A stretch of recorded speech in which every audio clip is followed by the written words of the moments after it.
Do you want your business to grow faster? Are you open to new and out-of-the-box ways to drive revenues and increase value? How do you imagine the most successful entrepreneurs and business leaders double, triple, or expand their businesses tenfold or more? The answer is Deals.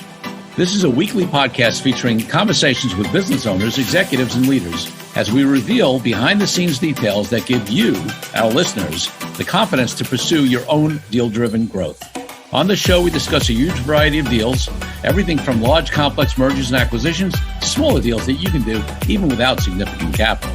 My name is Corey Kupfer, and I've been supporting deal-driven growth for businesses for 35 years as a successful entrepreneur, professional negotiator, and attorney. My goal is to help you strategize, plan for, find, and complete deals that will help your company grow faster. Welcome to the DealQuest Podcast. Let's get started. Bill Snow is a highly regarded authority in the field of mergers and acquisitions, known for his extensive experience representing buyers and sellers across a wide range of industries. With a career spanning over 30 years, including nearly 2 decades as an investment banker, Bill has established himself as a trusted professional in the field. His expertise encompasses various aspects of M&A, including business sales, capital raises, and buy-side services for middle-market companies. Throughout his career, Bill has worked with clients from diverse sectors such as waterworks manufacturing, value-added distribution, packaging, medical supplies and equipment, automotive parts, drink dispensing equipment, security, apparel, refined fuels, and more. That's a broad range. He's also the author of Mergers and Acquisitions for Dummies, a go-to resource for business owners and investors seeking a practical guide and real-world advice on navigating successful M&A transactions. Bill, welcome to the DealQuest Podcast. Thank you for having me. Boy, you really make my bio sound so official with that very proper reading voice. They're very nice. You should think about doing podcasts. You're pretty good at this. Exactly. It's funny. Even when I was younger, before the days of podcasts, people used to say to me, "You should be on the radio," and I didn't know whether to take that as my voice was good on my face was not good for TV. Yeah. No. You have a face for radio. Yeah. Perfect. Yeah. Exactly. So listen, obviously our guests, our listeners are not going to have any question as to why you're a guest on the podcast with that introduction and that background. But before we get into all that, I want to take you back to when you were a little kid growing up, maybe 10, 12 years old. What did you want to be? Because I'm sure an M&A investment banker and professional and author was not it back then, but you tell me. Yeah. No, I always wanted to do M&A even as a little kid. No, that's a great question. It's a great way to start. I had no idea what I wanted to do. I'm still struggling with it at this advanced age here. No idea what I wanted to do. And maybe that's why when I talk to younger people, I try to help them figure out what they're good at, what they're bad at. If you've been interviewed by me, you've probably heard me do that before, try to get down to their strengths and weaknesses and not the platitudinous. I'm a people person. I work hard. And the usual weaknesses that people come up with is it must phrase weakness in form of strength. Right. I work so hard, I irritate people, right? That's of all the things in the world, that's the only thing you do wrong. You irritate people because you're so good, right? But I had no idea. I was always good in math, liked math, got straight A's, top of the class, never studied, applied myself in that same manner elsewhere and did not do as well elsewhere. I have a gift, I guess, in that. I've always enjoyed writing, but I didn't have anything to write, so it was a latent skill. So I had no idea when I was coming out of college what I wanted to do. I did sales jobs. I worked for a retailer in the Southeast. We were buying up mom and pop retail operations. That was a lot of fun. I decided I wanted to get into where do businesses start? How does that develop? So I got into entrepreneurship and I worked for angel-funded companies, friend and family-funded companies, venture-funded companies. I worked for a matchmaker between venture capital and entrepreneurs, a purported matchmaker. And so you end up getting a lot of experience and learning a lot of things while you're beating your head against the wall, trying to figure it out. And so the lesson there is always be a lifelong learner, be open to whatever comes your way. You never know when a good idea might come. I'm a big believer in something else. People always put these plans together. I want to do exactly what you do. And I always say, why? You couldn't put a plan together and have what happened to me happen because you have to be open to other opportunities. You have to constantly be showing that you have skills, offering things to other people, helping other people. And it's just amazing how doors open when you have that approach. So I had no idea. And I would not recommend anybody get into this business. It's awful. It's quiet. It's not exciting. You will not like it. Go do something else. Yeah. I love it. One other question looking back, what was your first deal of any type? It could have been something small when you were younger or early in your career. anything that's not necessarily like a sale, but a deal of any type. I guess the statute of limitations has run out. So I was the one in college who had the big parties and just have a lot of people. We had this decrepit 3-flat in Chicago that had a long litany of people abusing it for parties. And so I had some roommates and we had a bunch of people over.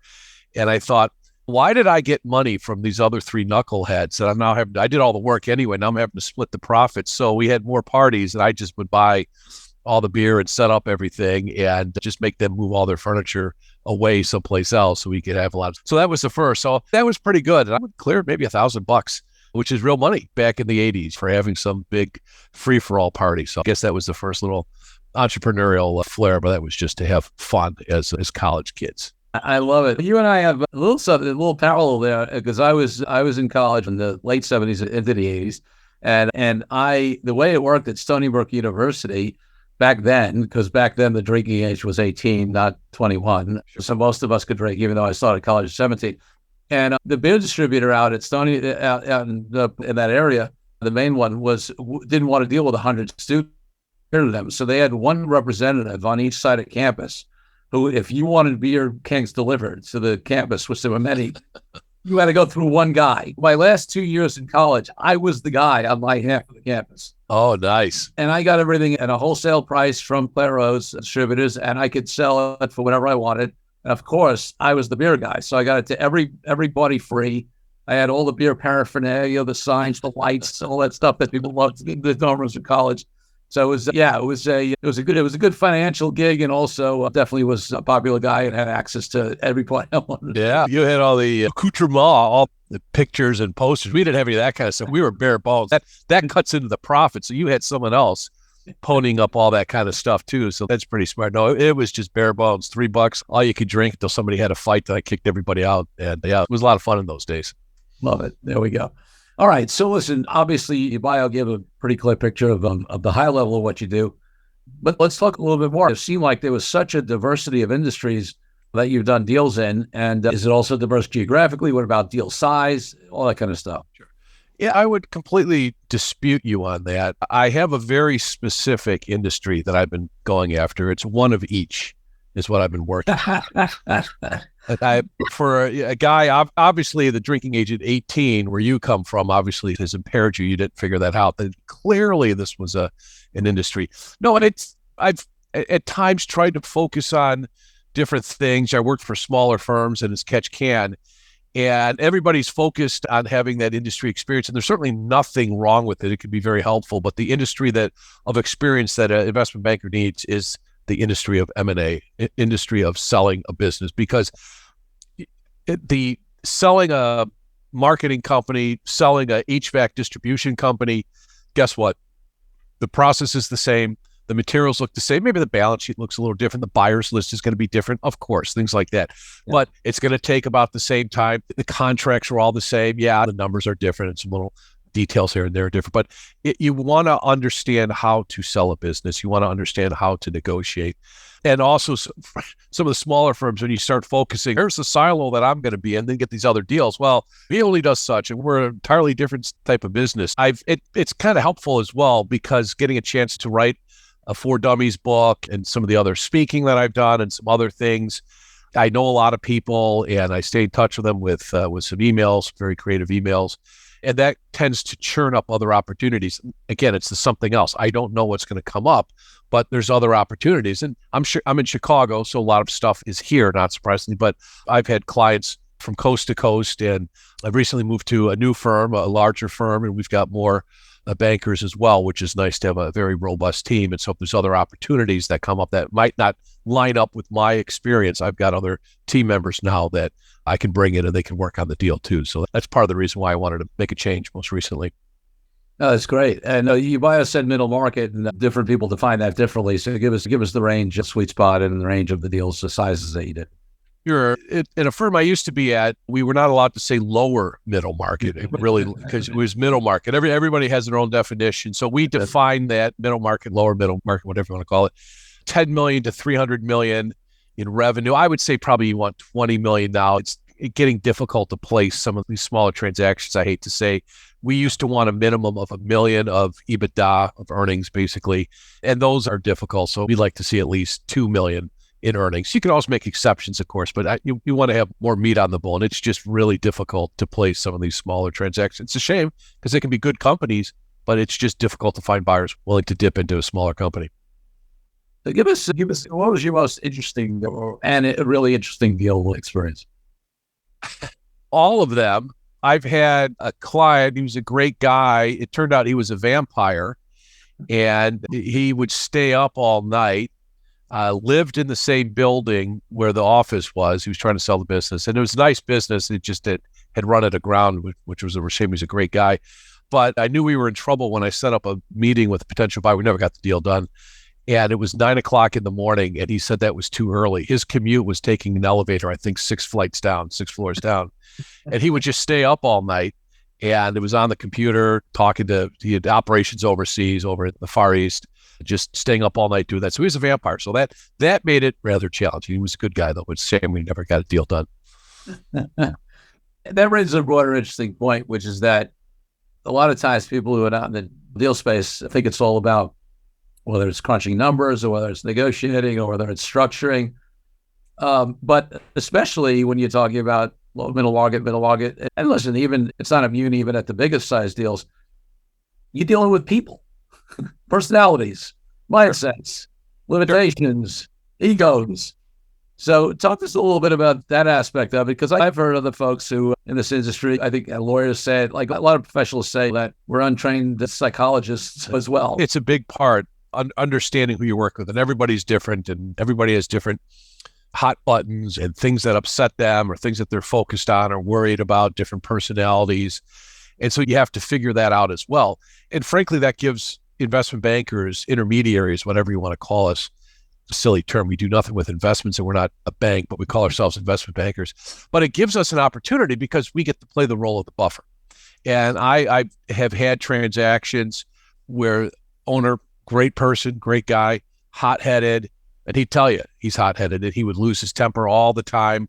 Well, we could be a buffer, and he could go get upset with us, get upset at the buyer with us, and then we could mitigate that. We could soften that discussion point. And a couple things happened on one of those transactions where never would have gotten done without an intermediary in the middle, just playing the role of the buffer. And so you can let the client vent as much as possible. Sometimes they have to. It's a fair thing that they're going through. They built the business, and now people are poking and prodding and criticizing, or they think they're being criticized. Of course, you're going to be emotional. I get it. It's reasonable. But having someone in the middle, I think, is invaluable in terms of getting a transaction done. Yeah, and I think you're right. And a lot of people think, I like the way you talked about it. And of course, it came from the prompt of my question, but a lot of people think it's valuable to have somebody in the middle because of their expertise and be able to analyze and structure and build spreadsheets or build models or build whatever. And that's, I'm not saying that's not valuable. I'm not, sure. But this aspect of, right, and the way you described it, I love it. But it happens with us sometimes too as attorneys, where you want to play that buffer, and the client can let it out or whatever. And the best clients I had, I remember a particular deal. It was a nice size deal, entrepreneurial company. The guy had run it for 28 years or something. And it wasn't a huge deal. I think the purchase price was around $25 million on it. So it's a decent deal. It was a nice deal for him. But he was self-aware enough to say that, he said, Corey, I'm going to be too stressed through this process. I'm not going to react well. Like, he was self-aware enough to say that and know that. So I need you to take, I don't want direct dealings. I cut the very fundamental business deal, price, whatever. But I don't want, I don't want to be on any of the calls. I want you to handle it all. Obviously you can talk to me behind the scenes. Yeah. But you don't often have people who are that self-aware about their own limitations sometimes. Yeah, no, that's true. It does happen sometimes. We had a deal years ago, 3 owners, 2 older guys, more placid and calm, and they were more the operations type guys. And then they had a younger guy, late 40s, I think. And he was mile a minute, just a sales guy, not surprisingly, type A, just lack of attention and lack of self-awareness sometimes. Great guy, but just would get diarrhea of the mouth, he would just run on and on. And so he knew this. And so when we were practicing for the management meetings, we'd ask him a question, And then he would go, and then he would not stop. And invariably, he would start talking about something that you shouldn't talk about, something untoward, or just something that's not pertinent to the question. And he said, you guys have to help me, stop me. So what we did is I put him in the middle of his two other partners, the older guys. And I said, when he starts going and it's time for him to stop, just hands on the table, just tap him on the leg. And it worked like a charm because he would start in a story. This reminds me of a time that we were all lit up down in New Orleans, and then he would stop right in the middle of it because somebody tapped him on the leg, and then we would continue the meeting. Yeah. I love it. Well, let's talk a little bit about what you're seeing. Obviously, it's been interesting. I did it aired a few weeks before we're recording this, which means that by the time this airs, it'll probably be 2-3 months ago. I did in July, we released an episode where I did a recap on the first half of the year in the deal market, the M&A market, based upon statistics I read, articles, and different things in my personal experience. And one of the things that globally and domestically, is certainly on the big deal side, deal flow is down from a boom time the last couple of years. Valuations in certain sectors are down, although things like AI and other are very different. There's talk about certain deals being obviously restructured to de-risk for the buyer.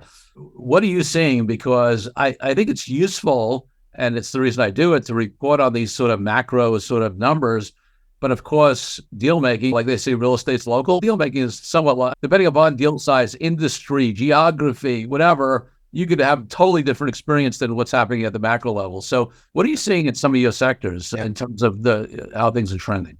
Yeah, this question comes up all the time too, the macro question. Because business owners always want to be the smartest guy in the room. They want to time the market and buy at the lowest and sell at the highest. I call that the trader's curse. I've got friends who are traders, and they just always say they have the inside knowledge of everything that everyone else doesn't because they have to be quicker. You watch them drive a car, they can't change lanes fast enough because they can't make up their mind because they see a little advantage here, a perceived advantage.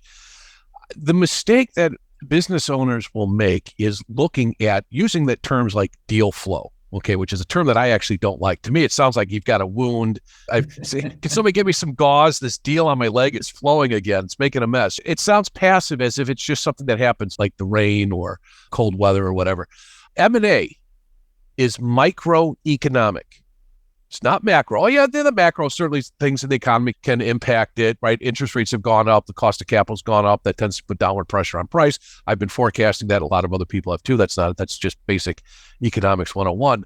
But it's microeconomic. And so what a business owner who's thinking about a sale or thinking about somewhere down the line, I want to sell the business, don't worry so much about the macro. Worry about your company. A good company in a bad economy will command a premium. Okay. Yep. People will still want to buy. And the check there is a struggling company. Down, the sales are dropping, profits are dropping, management leaving, big concentrations, all the issues, all the problems that put downward pressure on price. That struggling company, that bad company in a great economy will struggle to get bids. So it's not about the economy. Yeah, it can have an impact, sure. It's microeconomic. Focus on making your company valuable to somebody else. Yeah, love that. Let's take a break from the show for a minute so I can invite you to a new way to determine your deal readiness. I created a fast and easy assessment that will determine exactly how deal ready you are. Once you complete the assessment, I use your responses to identify the obstacles that are holding you back from being a deal-driven growth genius. It's as easy as heading to CoreyKupfer.com/assessment. That's CoreyKupfer.com/assessment and filling out a few multiple choice questions. I'll be checking in after the episode to see what your results are. Now back to the show. So let's talk about some of those factors. I'll be outside of just increasing EBITDA, right? What are some of those factors that make companies more valuable? Sure. The first is an owner who can be replaced. So if an owner is integral or viewed as integral to the ongoing operation of the business, runs the sales and runs the production and the design and the finance and the marketing, pop on and on. Somebody buys the business. What am I going to get when this person leaves? This person is the business. So owner, make yourself expendable. That's the first thing I always say. You want to look at things like concentration. So quite often a business that has a big concentration with a customer, that's not to say you can't get that done, but that's probably going to make some buyers give them pause. We're going to pass. We can't deal with a 50% concentration. If that customer fires us, boy, we're in big trouble. So you have to find maybe a buyer that has a concentration elsewhere that can absorb that big concentration. That's one of the techniques that you want to do. A management team, not only the owner, but do they have a management team? Are they all about ready to retire? Who's going to run the ship when the owner is gone? Those sort of things. Certainly the growth of the business. You want to see, is the business growing, both the top line, bottom line? Is that sustainable? What's going on with that? And also, what's the margin? So yeah, maybe it's a nice EBITDA margin, but it's 3 million of, not margin, but nice EBITDA. Maybe it's 3 million of EBITDA and 100 million in sales. What's 3%? That might give people some pause to how come it's not more profitable. So those are just a few of the things that business owners should be able to focus on to make their company worth more. So listen, we may come back to one of the M&A direct stuff, but there's only so many people that get to write any of the For Dummies books, and certainly for this podcast, M&A for Dummies. So give us a story about how that came about. And sure. One, it's just curious and it's interesting. Two, directed towards, obviously. And then three, listen, doing a book is a deal in and of itself, right? And we talk about all types of deals on the podcast, not just M&A and capital raising. So yeah, let's explore this. I have a prop here. So if anybody wants to buy it, make sure you get the purple cover. That's the new edition. Second edition came out end of May. And it's funny. People always ask, how did you get the deal? Did you approach Wiley? No, I didn't. Did you write the book and sell it to him or pitch the idea? No, I didn't. My favorite, and this is the biggest insult. People say this all the time. I do get really upset at them. How did you get around the copyright? Somebody owns all that For Dummies stuff. And so the lineage of that goes back to something I wrote was 20 years ago. I can't believe that. And it's developed into a philosophy that's very much in the marketing that I do and the outreach that I do and trying to stay in touch with people. So I was in the venture capital game, as I mentioned a long time ago, and I had a meeting that didn't go well. Chairman of this company said, what the blank do you know about venture capital? And it was just a bad meeting. And I was so upset at myself that I didn't do a better job of explaining that. I had this little article it was just an idea. And I thought, I'll go finish that article. And then that turned into a 2-part, 5, 10-part. I'll make it a book. I'm going to weave a narration through it, have some fun with it. And I didn't know what to do with it. I did that in about a month. I was just really obsessed with getting this thing done. And I called it Venture Capital 101. I put it in a PDF, saved it as a PDF and sent it out, emailed it and all over the place. It got all over the internet. And I was a very minor viral hit before that was a term. Right. And I remember thinking, if I knew what I was doing, I could do something here. So it was an interesting thing. A few years later, I had morphed into middle market investment banking. And a couple of years after that, Wiley contacted me. So that little book on venture capital got to Wiley. Somehow they were looking for someone to write a book, LBOs for Dummies. And I said, yeah, sure, I'll do it. And then and we worked out the contract, actually. And as I was thinking about it, I thought, LBO, that's just a form of financing. They have done it. I think someone did write that book, but I was thinking maybe we should make it broader. Instead of just looking at a way of financing an acquisition, let's look at the whole process of buying and selling. And so I went back to Wiley and their idea for LBOs for Dummies. I said, who would buy that book? And they said, all those guys on Wall Street who do those billion-dollar deals. And I said, there's 6 of them, and I'm not going to teach them anything. And so I said, how about mergers and acquisitions for Dummies? And they said, that's a stupid idea, Bill. Who would buy such a stupid book? I don't know. Business owners, hundreds of thousands of them, the students, people who want to be investment bankers for some crazy reason, and probably a much bigger audience. So that's a stupid idea, Bill. So the whole thing fell apart. That was in 2008. 2 years later, they called me up and they said, Bill, we have a new idea. We thought of it, not you, because we're in Hoboken, New Jersey. We can think of this kind of stuff. You can't because you're in cow country in Chicago. The planes just fly over you. Nobody lands there. We can think of this stuff, not you. I'm really not exaggerating. This is how the conversation went. They said, mergers and acquisitions for Dummies. And I said, that is absolutely brilliant. How do you guys think of that? We're from Hoboken, Bill. We can think of this kind of stuff. You can't. And I said, could I write that book? Hey, maybe. So I'm exaggerating a little bit, but that's how the whole deal came together to write the book. And actually, the real dirty pool on this is they said, we'll put together a outline. So I put together an outline and they kept rejecting these outlines. This was the summer of 10, kept rejecting them. And they kept asking for page numbers. How many page numbers in each chapter? What you learn is you have no idea. It's just make numbers up. I put 45. You can't have 45. It has to be an even number. Okay, how about 46? It has to be 44. Okay, 44. That's too much. How about 24? Yeah, 24. I sound like Frank Pentangeli from Godfather. Yeah, Michael Corleone this, 44 pages that. Whatever they need to hear, I was going to say. And they kept rejecting these outlines. And so the guy said, okay, I've got a sense of the material now because I've been reading these horrible outlines that just don't make any sense. So I'll turn one in. I said, okay, fine. I thought, okay, now this thing's definitely dead. And he shows me this outline. It's a complete disaster. It makes no sense. And I thought, okay, there goes my chance to be an author. Great. He turns it in. The worst thing that ever happened to me happened. they approved it. There's a grand poobah, I think, at the publisher, and they pay fealty and they put the proposal down and they count down all this kind of stuff. So I had to write the book. So the only other For Dummies book I can write is How to Write a For Dummies book for dummies. So if you ever are in that position where you have to write a book and the outline's been approved and it makes no sense, you have to have confidence in yourself, number one. And then the second thing you do is don't look at email and don't answer the phone. Because I started turning in chapters that did not line up with what was approved. And there were some freakouts in Hoboken, I'm sure. And so after I turned in enough, the big thing in publishing is they're afraid of hiring somebody who doesn't finish the book. They will publish something that's bad as opposed to not having something. So hopefully the book has been well received. I think it is good. I'm very thankful. I'm having a little fun at Wiley's expense. They've been great. They're a great publisher, and it's great working with the editors and the proofreaders, and they put that stuff together. But you got to have confidence in yourself and your ability and the vision that you have. And I guess I have that.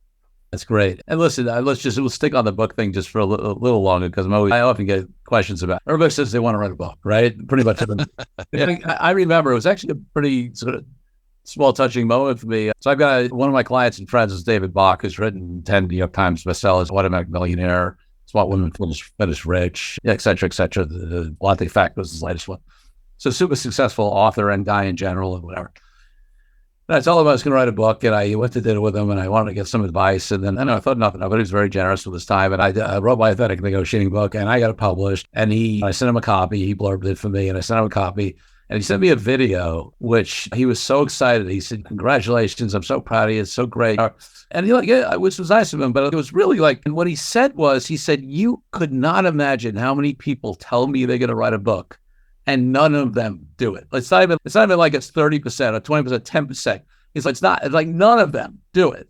The fact that you actually got this thing done, and listen, having written a book, you jokingly alluded to it, it's a journey. It's a body of work to get it done and have it be good, to have it be published, and all that stuff. Yeah, but so I have all these people that ask me, and then also all these misconceptions about, I'm making an assumption that you're not retiring off of the share of the book revenue. All contraire, mon frere. No, not at my little level. No. Yeah. So talk about this a little, because you said you speak and you do things. So I've talked about this a little bit. I just want to spend one more second on the book thing. So I've always said to folks, listen, if you're going to do a book, don't do what most people do, right? Write a book, and then their parents and their cousin buy it, and then they hand out a few copies to clients, and they spend a lot of time with it. Put a business model around it. The business model is not just, I'm going to write it and people are going to buy it. So you're talking about speaking a little bit. What have you done to put a business model around the For Dummies book? Yeah, that's something I could probably do a better job of. I've got this day job too, working M&A deals too, but I do this as a feeder to generate opportunities as well. And so I haven't done a Vistage presentation in a while, but I've been approved by them. I've done a lot of those speaking. And right before the pandemic, I was going overseas. I'd made 2 trips in 19 and then 20 right before the pandemic, when everyone else lost their minds. I didn't lose my mind, by the way. And I went to Malaysia, Dubai, was doing M&A presentations there. I was talking to a group in Jordan. I thought, my God, I'm going to go everywhere. This is great. And then, of course, all that ended. So I thought that would be, you get paid for that too. Sure. And so I would like to get back to being able to do that. I hired a PR firm. That's how they found me, or how they found you. And you got suckered into talking to me. Damn fool there. You start drinking beer at 18 years old, be a college beer schlepper, you. But yeah, I want to get back to doing that the last couple of years. It's not for lack of want on my side in terms of travel. It's just these things that I was doing have just dried up and have changed and so forth. But yeah, I want to get back into doing regular presentations, because I'm a big believer that if I'm talking about the business stuff that I talk about, you put me in a room of enough business owners, 100 business owners, let's say 100 aren't going to hire me. Might 1 or 2 or 3 raise their hand and say, that's interesting, I'd like to talk to you about something. And if I can do that enough, I think I can create enough opportunities. Yeah, absolutely. And listen, that's the same thing I've done, right? I leverage, even if I go to this podcast, the biggest thing, somebody said to me, hey, you've really grown. You get, your top 1% on listen notes, all this stuff out of 3 million podcasts. Well, why don't you do advertising in your podcast? And I said, because advertising is going to pay me $4 or 400, 4,000, whatever the number is. It's not worth changing the character of this thing. And that's not where I make my money. I don't monetize the podcast that way. It's different. Yeah. I got a client does an M&A deal, right? He won a year, and I get more than that from doing this. And frankly, a lot of the times it's even from the guest relationships, even more so than the listeners. And it keeps me top of mind, and it does all this other good stuff. I'm going to make multiples of any advertising revenue. So Zoo is fascinated by this because people have misconceptions about why you do certain things and how the models are set up. Yeah, no, you're absolutely right. And that activity that you talk about, just making a note here, is so important in any kind of marketing, because that's one of the things that people, I think, fall down on. For me, there's 5 things. Hope I remember them because I wrote this. You need to be professional. You need to be knowledgeable. You need to be honest and ethical, all those sort of things. You also need to be active, because if you're not active enough, nobody knows. And then the other piece that I think a lot of people fall down on is memorable. You need to be memorable. And if you're forgettable, if you blend in, if you try your best to be like everybody else, that to me is boring. You're never going to stand out. It sounds like a Dr. Seuss book. You'll never stand out if you tried to fit in or whatever, something like that. So that's a big part. You've got to have all 5 of those things working, I think, in concert with each other. If you want to be successful marketing yourself, a product, a service, that activity thing, because that is the one. Talk to commercial bankers. They are calling people, buying them lunch and sending them articles and taking them golfing, and they're doing everything. And then they get busy and they realize, I haven't called that guy in 6 months, and they call him and the guy says, I'm glad you called. I needed a new line of credit, and this kid called me yesterday that I have no idea. And that's why I hired him. Isn't that great? And you think, because he's the last guy to walk by the room. Yeah, now I'm ready. Come on in. So that high degree of activity, you've got to have that activity. And frankly, that's the thing that used to drive me crazy in the old days before the book and the podcast and the social media stuff I did, was whenever I didn't do a good job staying top of mind, that a client who liked me or a prospect who liked me and would have just went to the other guy because they happen to walk by more recently. So I want to tie this back to the M&A side, because it's interesting. One of the things that I find on the buy side, right, especially so we're like you. We've done, you name it, in the industry. I've done billing, cleaning, maintenance, to art licensing, to vitamin, but we do a lot in financial services and in tech. And in the financial services space, especially the wealth management space, it's been a hot industry. And even with things cooling a little bit, there's a lot of PE money that's come in. There's a lot. Oh, yeah. We're really busy in that.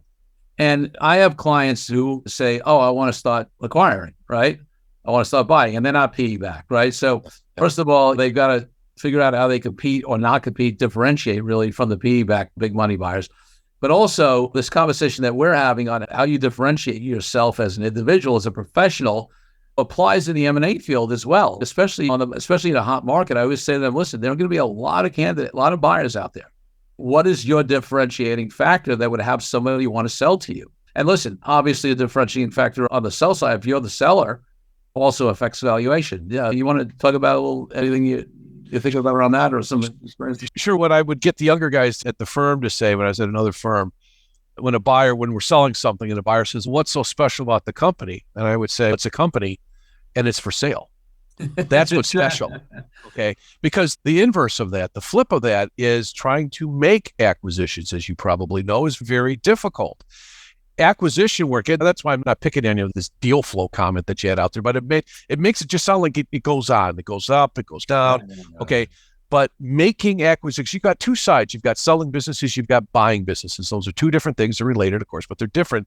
When you're buying a business, you have 3 main buckets of work. You have search, you have negotiate, you have finance. Okay. Yeah. Finance, money is out there. You can get money, especially if you've got a sizable business. The money is quite often the easiest bit. You can find the money. The negotiate, that's the fun part. Man, that's great fun. The part of the acquisition process that gets the short shrift, it's the most miserable part, but it's probably the most important. That's the search. Nobody wants to do the search, okay? These PE firms, they hire these kids that have been suckered into getting these expensive, fancy MBAs, and they think they're special because of it. They get a job from a PE firm. They think this is great. And what's your job when you're the low man on the totem pole at a PE firm? You got to call jerks like me asking for deals, and it's a miserable existence. They get phone reluctance. I can set my watch to when it's 4:00 on Friday afternoon, because that's when the PE guys start calling me, desperate to hit their quotas, because they've had phone reluctance all week, because it's Miserable. It's different. And everybody says we got money and industry experience. Who cares about industry experience, right? We got money and industry experience and we want to buy you. That's what everybody says. Exactly. And it is so hard for people to get around that, to come up, we call it a thesis, come up with a thesis, not that you have money and you want to make acquisitions, because everybody has money, they want to make acquisitions. What is the thesis? Are you seeing something in the industry, something unique? Hey, I want to talk to you about it. Corey, you're an expert in this. Could I buy you lunch? And what I always tell people, if you can offer them something else, a lot of business owners play golf. If you're doing this and you don't play golf, you need to find something else, because that's where things go on. And you need to get yourself one of those expensive golf courses, country clubs, really exclusive. And you could say, hey, do you want to come play such and such? Because if you do that enough, you can have some conversations, and now you're offering something. And then if you're artful enough, you get them on the golf course, you're joking around, you're having fun. And if you're artful enough, you can start steering it to, what do you want to do with the business? That's just one technique. But you got to have a thesis, something to talk about. Yeah, I love that. And the most successful acquirers that I work with definitely do. They have that thesis, they have a differentiator, they have the way they do things, and they realize what some newer folks don't realize is that the ability to have a clear thesis that people can opt in or opt out of, that the opt out part is as good as the opt in part, because then you don't waste your time on people who don't buy your thesis or your model. Yeah, exactly. And that kind of goes into the chemistry aspect of it as well. So that's, if you don't like the person, if you don't like the investment banker that you're interviewing, if you don't like that potential buyer, whatever, don't hire them, because it's going to be miserable. Basically, it's a marriage. If you don't like the person, don't get married. If you don't like the person, don't do a deal with them. So it starts with that. There's a lot of other factors too, but it really should start with the chemistry. Love it. Well, listen, we could talk for hours and hours about this stuff, because both you and I love it and spend time in it and live in it and are passionate about it. But we do have we're on a podcast, and we're going to wrap it up soon. Before I ask you my final two questions, anything else, whether it's about your business or whether it's about the market, whether it's about anything, whether it's a book, whatever it is, anything else that, be useful for the audience so that you're dying to tell us? Where to start? The first thing is put your plan together. Okay. So if you're a business owner and you're thinking about selling a business, a lot of times they will get these overtures, these random samples of one. Okay. Finding a buyer is not difficult. That's not the hard part of the process. A lot of times, hey, I found the buyer. I'll just pay you some hourly. You just button it up, make it look good for me. I did all the hard work. I found the buyer. How'd you find the buyer? They called me. I know. That is the easiest part. What I tell people is finding a buyer is easy. Getting a deal done that makes sense for the seller, that is really difficult. So put your plan together. Don't just be reactive to other people. You should be polite and professional, of course, but don't just be reactive and try, here's their idea. Let's try and jury rig their idea into what works for me. Put all that aside. Figure out what you want to do. You want to retire. You want to sell the whole thing. You want to sell a piece. You want to work for whatever that is. There's no right or wrong in putting those things together, but you have to put your plan together, communicate that. The market responds to clarity. Okay, that's something a former company used to say. It's a great line. The market responds to clarity. Put your plan together and then go seek the partner that best lines up with what you want to accomplish. Great advice. Great advice. How about that? So, Bill, if people want to find out more about you, and I'm sure they will, not only based upon your experience, but you're a fun guy to talk to. What if they want to find out about M&A stuff, the book, where should they go? Oh, you got all kinds of choices. You can always find me at billsnow.com, or as some people say, billsnow.com. Why would I want to pay bills now? But it's billsnow.com. You can find me at my firm, the investment banking firm. That's focusbankers.com, Focus Investment Bankers. Great firm. We'd love to hear from you. You can find me on LinkedIn. Just type in Bill Snow. You'll probably find me real quick there. You can find me on Amazon. Just type in Bill Snow and you'll probably find me real quick. Awesome. So, Bill, my final question on the podcast is about my highest value in life, my highest ideal, which is freedom. And for me, that means everything from freedom from oppression from all people in the world to why I've been an entrepreneur for decades and haven't had a boss. What does freedom mean to you, and how does it impact your life and business? Freedom means doing what you want to do and not being second guessed at every turn, because what I learned is that I have to trust myself and my instincts, and I can't parrot somebody else's words. Just as something might work for me, but if someone else tries to parrot what I'm saying, it might not work. So you have to follow your heart. That sounds kind of corny, but be true to yourself. Say things in your words. Have confidence in your abilities. That's why I get rankled when I get all these LinkedIn overtures. And it's always, kids, I want to do exactly what you do. It's never going to work. So I'm not even going to bother. I wrote a book, Networking is a Curable Condition, one of those little almost freebies I gave away. So you can look that up. Networking is a Curable Condition, which talks about how I got into investment banking and some of the other things that I did to shore up my strengths and weaknesses. What am I good at? What am I bad at? And be able to utilize that knowledge to help me advance. Love it. Bill Snows, thanks for being such a great guest on the DealQuest podcast. My pleasure. Thank you for having me. Thank you for joining me on this episode of DealQuest, where we help you understand how deal-driven growth can be your ticket to freedom. I want to invite you to a unique way to tap into the wisdom and experience of the DealQuest community. Join the DealQuest Deal Den Zoom calls, a free monthly 90-minute mastermind. In the mastermind, we address all the challenges you may be facing and help support you with the opportunities that may arise in terms of deal-driven growth. You will get input not only from me, but all the members on the call will collaborate and serve each other in a mastermind format. To sign up for the free mastermind, go to www.corykupfer.com/dealden. That's corykupfer.com/dealden. I'll see you there. I'm Corey Kupfer. Until next week, wishing you the freedom and financial prosperity that I know your DealQuest